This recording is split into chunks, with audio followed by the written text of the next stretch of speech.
Transposición didáctica. El grupo de trabajo está conformado por Andrés Felipe Morales, Juan Carlos González, Milton Mario Aldana y quien les habla, Lady Andrea Mendoza.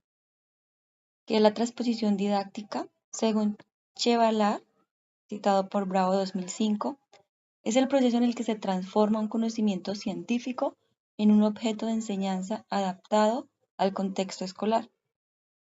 Se debe seleccionar, reconstruir, adaptar saberes para hacerlos accesibles a los estudiantes. Este proceso surge porque el saber científico y el saber escolar no son equivalentes.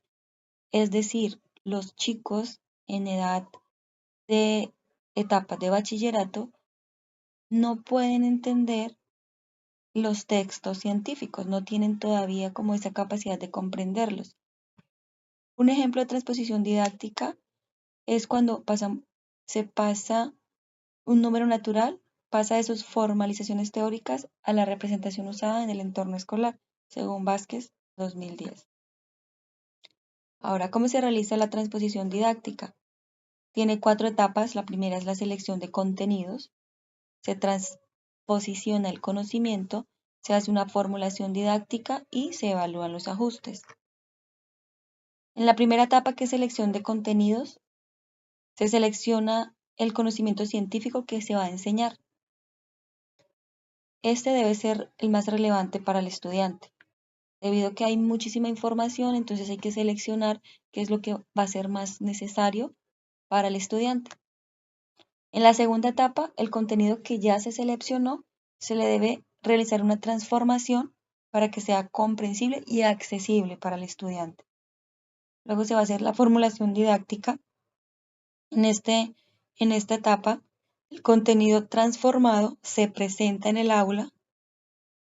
Aquí es necesario usar estrategias pedagógicas, recursos didácticos que fomenten y faciliten el aprendizaje. En la cuarta etapa, se evalúan los objetivos de enseñanza. Se mira si sí se cumplió con el objetivo y si el estudiante está aprendiendo lo que se espera. El objetivo de esta transposición didáctica es que, usando el concepto límite, que es un tema complejo, pero es fundamental, se desea mostrar cómo este concepto se puede transformar en algo comprensible para los estudiantes, adaptándolo al nivel de complejidad según las necesidades pedagógicas. Punto 3. Concepto. ¿Cuál es el concepto que elegimos? Elegimos el concepto de límite. El concepto dice que encontrar el límite de una función f significa hallar el valor al cual se aproxima f de x cuando x tiende a tomar un valor determinado. Aquí podemos observar en la gráfica se está aproximando este valor de la mitad. Entonces, ¿qué valor toma aquí arriba la función respecto a x cuando se está acercando a este valor?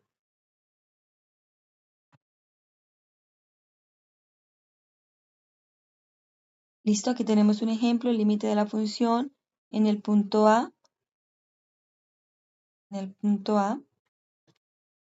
Es el valor al que se acercan las imágenes, o sea, las y's, cuando x se acerca al valor, es decir, el valor al que tienden las imágenes. Tenemos un ejemplo, podemos verlo de manera más visual. Con el ítem 4 llamado justificación y contextualización del contenido seleccionado. Bien, en este ítem lo que vamos a hacer es justificar por qué es importante la comprensión de este concepto matemático que es límite para el estudio de otros conceptos matemáticos. Bien, primero vamos a decir que el límite es fundamental para comprender muchos otros conceptos. Eso es totalmente cierto. Por ejemplo, en el cálculo diferencial, en el estudio de derivadas, la derivada se estudia a partir de lo que es el límite, dado que se dice que la derivada es el límite cuando h tiende a 0 de f de x más h menos f de x sobre h. Y a partir del estudio de derivadas, pues se procede al estudio de lo que es el cálculo integral. Además, el concepto de límite pues nos posibilita el estudio de series y secuencias y permiten determinar si éstas convergen o divergen. Y algo muy importante es en lo que es la continuidad de funciones, dado que el límite pues permite determinar si una función es continua en un punto o por lo contrario no lo es. Bueno, ahora nos hacemos esta pregunta. ¿Es adecuado para la edad y el nivel del conocimiento de los estudiantes el estudio de este concepto matemático? A nuestro concepto o a nuestra percepción, claro que sí lo es, dado que un estudiante de grado undécimo, que generalmente tiene edad entre los 16 y 18 años de edad, pues es un estudiante que ya tiene algunos conceptos matemáticos, digamos que definidos, lo que es gráfica de una función, el empleo del plano cartesiano, algunas estructuras algebraicas como lo es factorizar, simplificar expresiones. Entonces podemos decir que sí es adecuado en este nivel.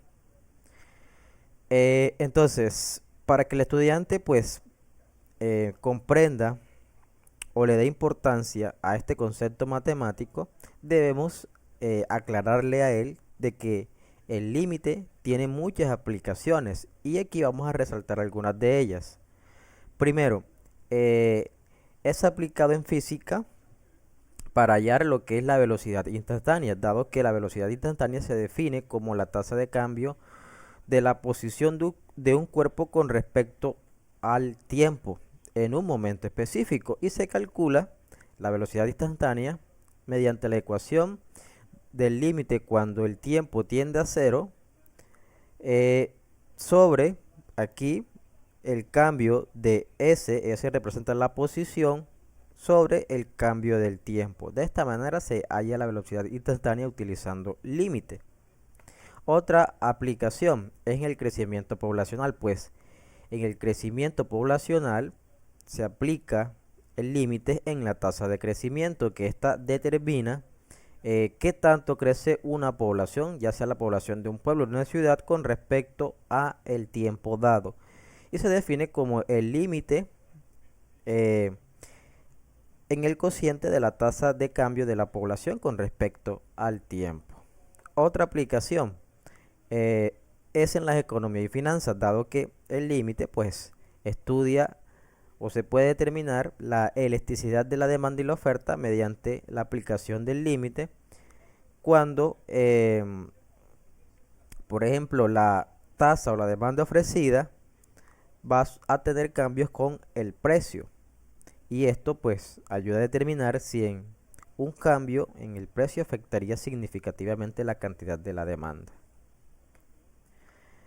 Bueno, aquí entonces vamos a nuevamente a recalcar qué contenido es el que vamos a enseñar. Primeramente el concepto de lo que es límite, el concepto formal, intuitivo de este objeto matemático, como ya lo anunciaron anteriormente. Y vamos también a desarrollar algunos subtemas, como lo son el límite de una función en un punto, los límites laterales, que ya lo hemos venido mencionando, y algunas propiedades de los límites. También pues el cálculo de algunas indeterminaciones que se pueden presentar, ya más adelante voy a mencionar esa parte, los límites que tienen el infinito y los límites que son fundamentales para el estudio de la continuidad de funciones. En el caso de los límites laterales, por ejemplo, aquí tenemos una imagen pues que nos representa el límite cuando existe y el límite cuando no existe. Existirá el límite cuando ambos valores, el límite tanto de un número x, en este caso 4, va a ser igual tanto por la izquierda como por la derecha. Si esos números coinciden en el eje Y, pues el límite va a existir. En caso de que no coinciden en el eje Y, pues el límite no va a existir. Aquí en este link pues hay una simulación que nos explica mayormente este concepto que se la vamos a presentar a los estudiantes. En el caso de algunas indeterminaciones, pues hay unas técnicas que nos permiten eliminar esas indeterminaciones. Caso más usual es cuando tenemos 0 sobre 0. Por ejemplo, aquí este límite, cuando tienda a 9 de x sobre 2 menos 9, podemos utilizar factorización y eliminar esa indeterminación. Ahora, ¿qué componentes son esenciales o son cruciales para la comprensión más profunda de este tema? hay que hacer referencia, sobre todo en la definición intuitiva, pues que el estudiante ya entienda lo que es el concepto como tal de límite, pues que sepa comprender los límites laterales para determinar si existe o no el límite, que emplee o desarrolle las técnicas de las resoluciones de determinaciones, tales como racionalización, factorización o el empleo de identidades trigonométricas, y también pues utilice algunas propiedades. Parte 5, transformación del conocimiento. En esta etapa se va a hacer la transposición didáctica del tema límites mediante mediante una metáfora. Lo que se desea es utilizar una situación de la vida real, una situación que sea más conocida para los estudiantes, para que ellos puedan relacionar eso con el concepto de límite. Para esto utilizamos una montaña rusa en la que va un carrito. Este carrito va a intentar llegar o va a querer llegar a esta cima sin nunca llegar y tampoco sin detenerse. ¿Cómo funciona esto? El carrito va en cada instante tiempo, él se va a desplazar la mitad de la distancia. En el siguiente, en el siguiente instante de tiempo estará por aquí, en el siguiente por aquí, en el siguiente por aquí, y así sucesivamente irá recorriendo la mitad de la distancia que hace falta, pero sin nunca llegar a eso, sin nunca llegar a esa cima. Eso lo podemos visualizar mediante el software de GeoGebra y podemos observar que inicialmente el carrito estaba a 8 metros, luego va a estar a 4, luego va a estar a 2, después va a estar a 1 y así sucesivamente. Se nos podría ir la vida acá reduciendo esa distancia a la mitad y nunca llegaríamos. Y eso es exactamente lo que sucede con los límites. Se desea acercarse infinitamente a un valor sin nunca llegar a tomar ese valor. Ahora vamos a dividir este concepto por partes. Entonces la primera es la aproximación intuitiva. La aproximación intuitiva se desea explicar los valores de la función f de x. ¿Qué pasa con esa función cuando la variable x se aproxima a un valor específico? En este caso sería a 1. Podemos observar qué pasa con la función, o sea, cómo se comporta esta función a medida que la variable, que viene siendo este punto A, se va acercando a 1. Podemos observar que a medida que x está acercándose a 1, f de x se está acercando a 3. Estos valores que tengo acá son los mismos que están representados acá en esta tabla. Aquí colocamos 3, pero hubiesen podido ser más. Y aquí tenemos los límites laterales, cómo se comporta una función cuando se acerca tanto por izquierda como por derecha. Tenemos que por izquierda está A, por derecha está B. ¿Y qué pasa? ¿Cómo se comporta mi función cuando A se acerca a 1? Observamos este punto C y aquí observamos el punto D. Sería mi variable f de x o la variable de salida. Podemos observar que a medida que los dos valores, tanto por izquierda como por derecha, se están aproximando a 1, la función se está acercando a 3. En los límites al infinito se puede observar cómo se comporta la función cuando x crece o decrece, haciéndose tan grande o tan pequeña como se quiera. Y aquí tengo una función discontinua.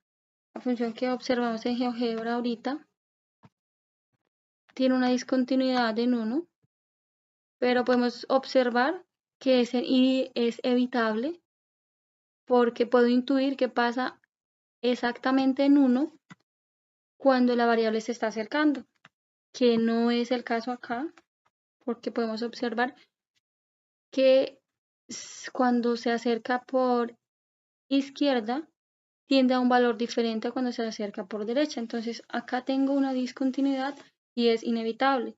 En este caso, podría decir que si hago un puentecito, podría pasar el hueco que tengo ahí, pero no podría ser lo mismo Acá no podría ser lo mismo. ¿Listo? ¿Qué propósito educativo y qué relevancia pueden tener los límites? Los límites pueden ayudar a inferir o a conocer el comportamiento de una situación en donde no puedo conocer directamente el valor. También es útil para para otros conocimientos que voy a tener a adquirir más adelante, como son las derivadas, las integrales, las series infinitas, las funciones de dos variables.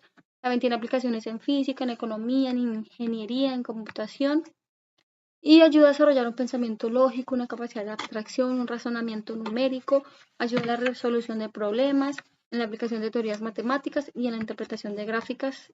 Pasamos a la parte 6 del video, llamada formulación didáctica, es decir, cómo vamos a enseñar nosotros el concepto de límite y qué estrategias vamos a utilizar primero. Sabemos que por estrategias son aquellos procedimientos y métodos utilizados en el proceso de la enseñanza-aprendizaje y obviamente nos permiten planificar, organizar las actividades que vamos a ejecutar con nuestros estudiantes. Primero las de aprendizaje, pues obviamente las va a desarrollar el alumno, y las de enseñanza las va a ejecutar nosotros como docentes. Es decir, que es la planeación, cómo lo vamos a hacer, la organización, para que el estudiante comprenda toda esta información. Entonces, ¿qué estrategias vamos a utilizar para la enseñanza de este concepto matemático? Primero, un aprendizaje basado en problemas, pues esto le permite al estudiante ver la aplicabilidad del propio concepto matemático. Y pues una vez que el estudiante vea que este concepto pues tiene una aplicabilidad en la vida, en el contexto cotidiano, va a desarrollar sus habilidades críticas, pues posibilita la conexión con la realidad circundante, y pues obviamente la idea es que estos problemas se desarrollen mediante un trabajo colaborativo. Aquí podemos evidenciar un ejemplo de un problema pues que se desarrolla mediante lo que es el concepto del límite. Otras técnicas o estrategias que podemos utilizar en la enseñanza de estos conceptos es primero los debates y discusiones. Pues los debates y las discusiones dentro del aula de clase, pues nos dan diversas perspectivas de entender el concepto y los ejemplos que vamos a trabajar con este tema, lo cual permite la comprensión más profunda de ese concepto matemático. Y ya lo habíamos dicho, pues el aprendizaje colaborativo, pues además de que el estudiante se ayude entre sí con sus compañeros, pues va a desarrollar algunas habilidades sociales. Y otra estrategia a implementar es el uso de recursos visuales, pues esto va a permitir una mayor comprensión del tema utilizando las gráficas que ya hemos visualizado antes, y va a estimular a su vez el aprendizaje, el interés por el tema, y obviamente va a permitir la aclaración de la información. De igual forma vamos a tener en cuenta la evaluación formativa, lo que permite pues a su vez una recopilación del aprendizaje sobre ese concepto matemático, y mediante esa recopilación de esa información pues buscamos es que el estudiante a largo y a corto plazo pues mejore su comprensión, haciéndole una retroalimentación para ajustar esas mismas estrategias, lo que nos permite mejorar el aprendizaje y alcanzar los objetivos propuestos. Ahora, ¿qué materiales y recursos vamos a utilizar en la enseñanza de este concepto? Algunos recursos, obviamente, vamos a emplear lo que es los gráficos y algunos diagramas, en especial articulados con el software GeoGebra, donde el estudiante pues primero entienda cómo es el comportamiento gráfico de una función en el plano cartesiano, y establezca pues los límites o vea los límites mediante la recta numérica. También con simulaciones interactivas a través de GeoGebra se pueden ejemplificar sobre todo lo que es los límites laterales, y mediante videos educativos pues le va a permitir entender los conceptos de eliminar las indeterminaciones y las propiedades de límites.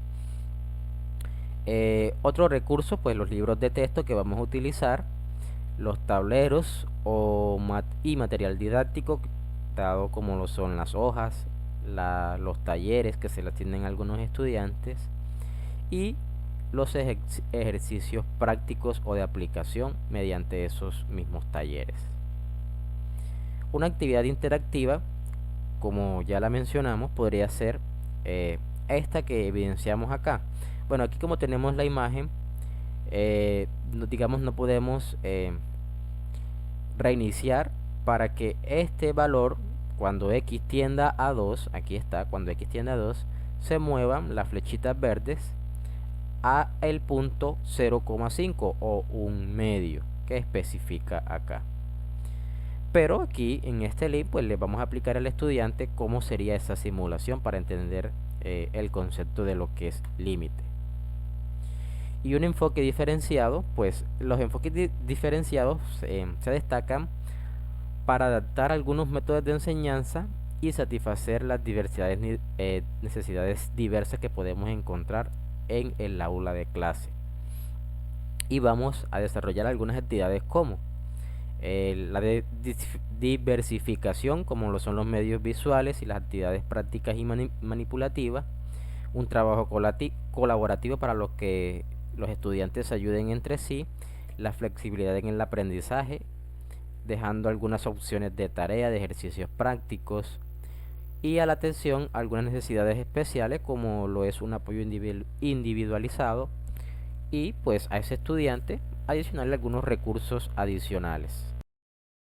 Evaluación del aprendizaje. Acorde con las estrategias propuestas en la formulación didáctica, se puede realizar la evaluación del aprendizaje con los siguientes métodos: actividad interactiva, desarrollo de talleres, evaluaciones escritas, solución a problemas de aplicación. Eh, para actividades interactivas se utiliza GeoGebra u otro software especializado. Desarrollo de talleres puede ser como trabajo colaborativo o individual. Evaluaciones escritas pueden ser sobre conceptualización o soluciones a ejercicios propuestos. Y el problema de aplicación, actividades colaborativas o individuales que pueden requerir de otros conocimientos de otras áreas del conocimiento. Esto puede ser como ajustes en la enseñanza según resultados de evaluación. La evaluación en el aula no es un evento aislado, sino un proceso continuo y cíclico que orienta hacia la mejora continua. Este ciclo consta de 3 fases esenciales: la aplicación de la evaluación, el análisis de resultados y la implementación de la acción pedagógica. Una vez que se aplica la evaluación, es muy importante analizar los resultados y mirar el desempeño de los estudiantes para identificar qué habilidades están siendo dominadas y cuáles necesitan fortalecer. Además de examinar el tiempo que se invirtió en el aprendizaje, podemos evaluar la efectividad de las estrategias que estamos aplicando. Eso es bien importante en el tema de los ajustes en los procesos de enseñanza cuando se aplicamos con los resultados de evaluación.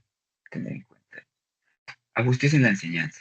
Cuando se analiza los resultados obtenidos en la evaluación, es pertinente realizar las acciones pedagógicas encaminadas a fortalecer el aprendizaje de los estudiantes. Tomando como base los resultados, es necesario ajustar las estrategias de enseñanza para abordar las necesidades específicas de los estudiantes. Las estrategias diferenciales y recursos específicos pueden ayudar a todos a alcanzar los objetivos de aprendizaje propuestos, dependiendo pues, la actividad en la que estemos en desarrollo.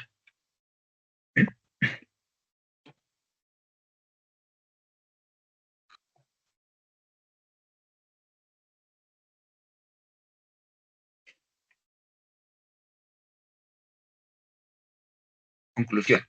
En desarrollo de este video se tomaron en cuenta los siguientes aspectos relacionados con la transposición didáctica y su aplicación en la enseñanza de límites. En la parte inicial se presenta el concepto de transposición didáctica y sus diferentes etapas. Para la siguiente, la aplicación de las etapas de transposición al concepto de límites, partiendo de la selección de contenidos, transposición de conocimiento, la formulación didáctica y finalmente la evaluación y ajustes de la enseñanza. Cada una de estas etapas pues incluye unos contenidos y unas subetapas que se evidencian en el desarrollo del video y la presentación del mismo. Esa es como, digamos, cómo se presenta cada temática y cada propuesta. En conclusión, la transposición didáctica se convierte en una herramienta fundamental para la enseñanza de las matemáticas, porque permite transformar conceptos científicos en objetos de enseñanza adaptados al contexto escolar. Las etapas definidas para su desarrollo de aplicación en el aula guían y permiten al docente potenciar y ajustar sus estrategias de enseñanza para fortalecer el proceso formativo de sus estudiantes en cada, en cada proyecto o en cada actividad que se esté manejando como proceso de aprendizaje.